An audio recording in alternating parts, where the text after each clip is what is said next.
Assalamualaikum warahmatullahi wabarakatuh.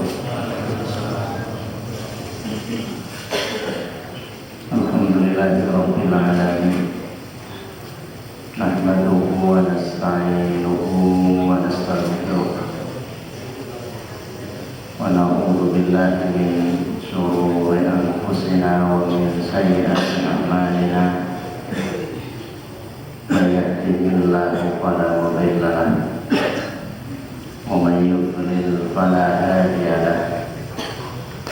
Asyhadu an la ilaha illallah wahdahu la syarika lahu wa asyhadu anna Muhammadan abduhu wa nabiyyuhu wa rasuluhu la nabiyya wa la rasula ba'dahu.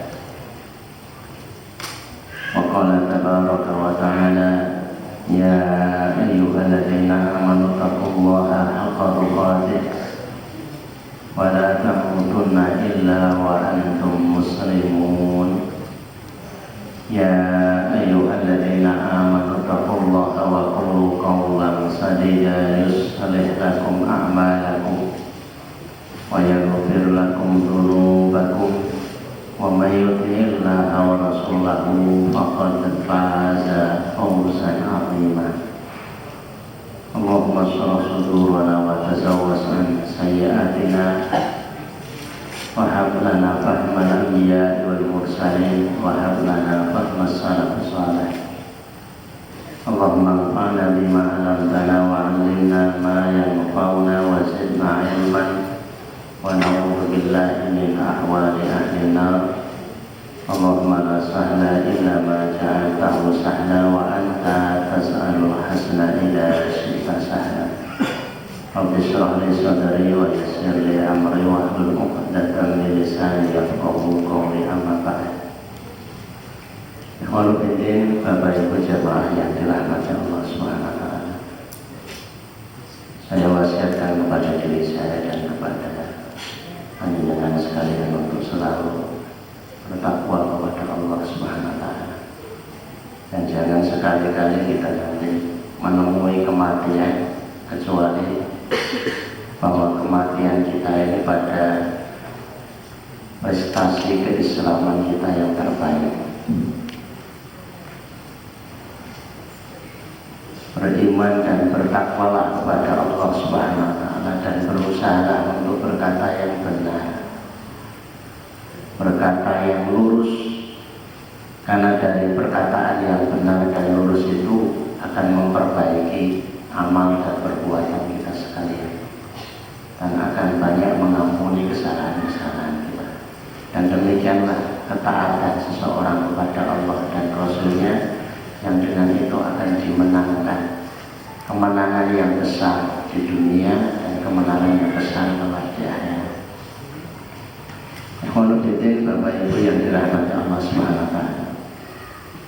Pada pertemuan yang lalu kita sampai kepada pesan Rasulullah sallallahu alaihi wasallam kepada Bani Asad.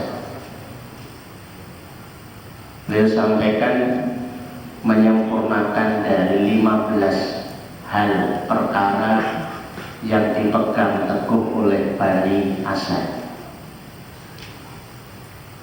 5 hal yang mereka imani, 5 hal yang mereka kerjakan, 5 hal yang menjadi tradisi jahiliyah mereka.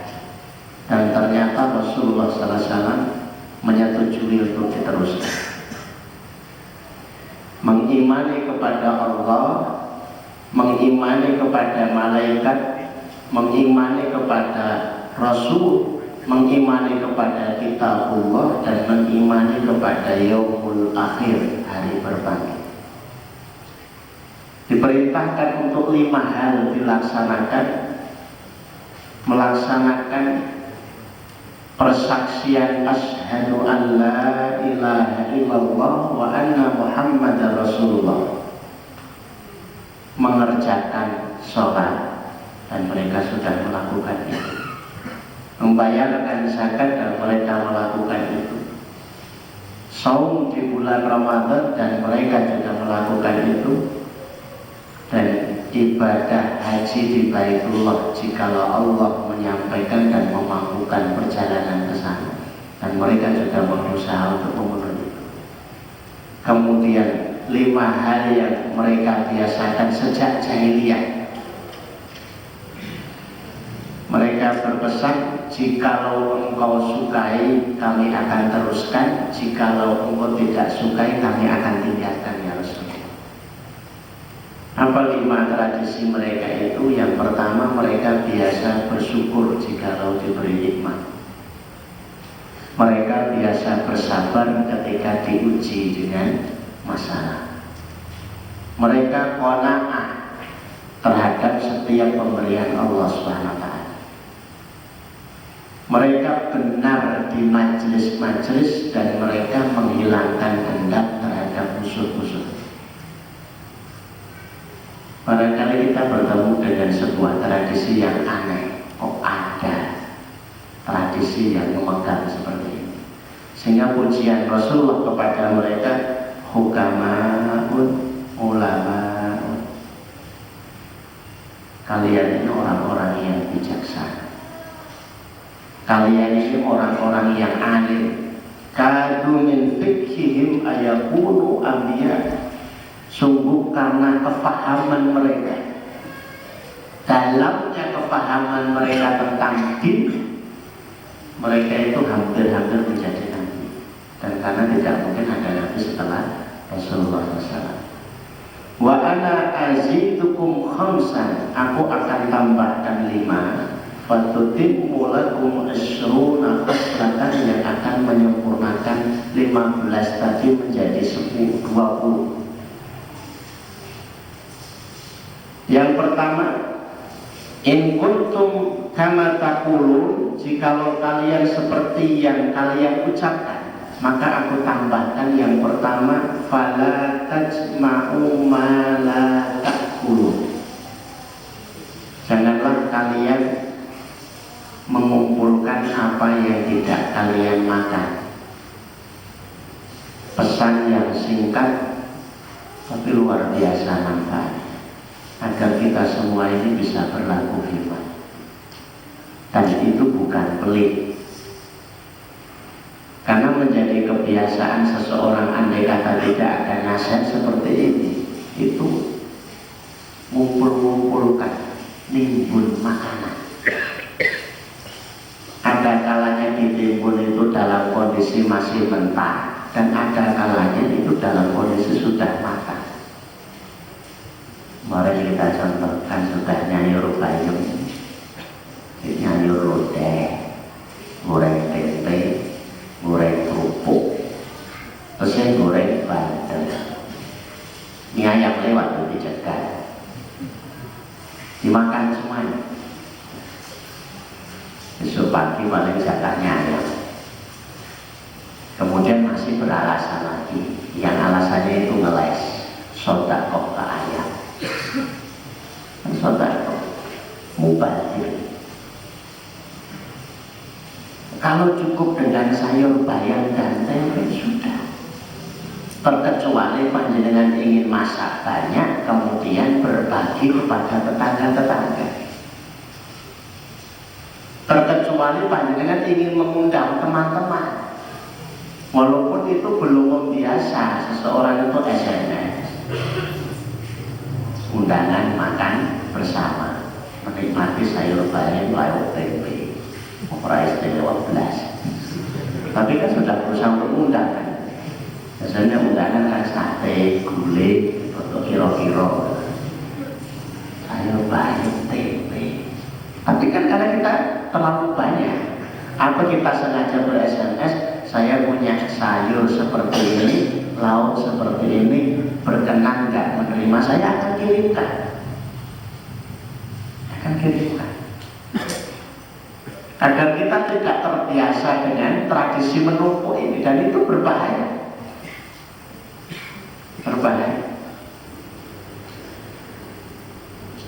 Di surat Ad-Dariyat ayat 55, 56, 57, 58. Biasanya yang sering disebut 56 saja. Diawali dengan Allah Subhanahu wa taala mengingatkan fadzakir fa inna dzikra tanfa'ul mu'minin. Dan berikanlah nasihat, berikanlah peringatan kepada orang-orang beriman. Sesungguhnya peringatan dan nasihat itu akan selalu beriman di tangan orang-orang beriman. Apa yang Allah inginkan untuk sering dinasihatkan kepada orang-orang beriman itu? Wa ma khalaqtul jinna wal insa illa liya'budun. Aku tidak ciptakan bangsa jin, dan aku juga tidak ciptakan bangsa manusia illa liya'buduni. Harusnya tulisannya seperti itu untuk menjaga kalimat akhirnya itu baik, bersajak, maka tertulis terbaca liya'budun. Hanya untuk beribadah kepada. Tugas utama manusia itu ada dan diciptakan itu untuk ibadah. Ma uridu minhum min rizqin wa ma uridu minhum ayyut'imun. Aku tidak menginginkan mereka itu ngasih rezeki. Aku juga tidak menginginkan mereka itu ngasih makan aku. Apa yang dipahami dari ini? Maknanya aku tidak ingin kalian itu berambisi hidup ini mencari rezeki, dan berambisi hidup ini hanya untuk memuaskan dahaga kuliner saja.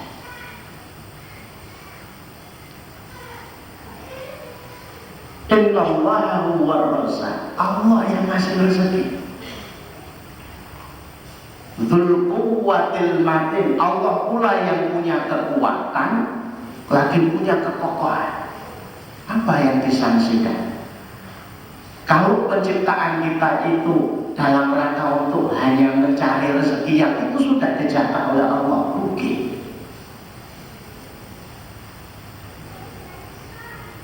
Kalau hidup ini hanya untuk memuaskan kuliner saja, rugi. Kita ingatkan perkara ini karena ini sudah menjadi jamak. Kebanyakan orang itu pikirannya kepada dua hal ini.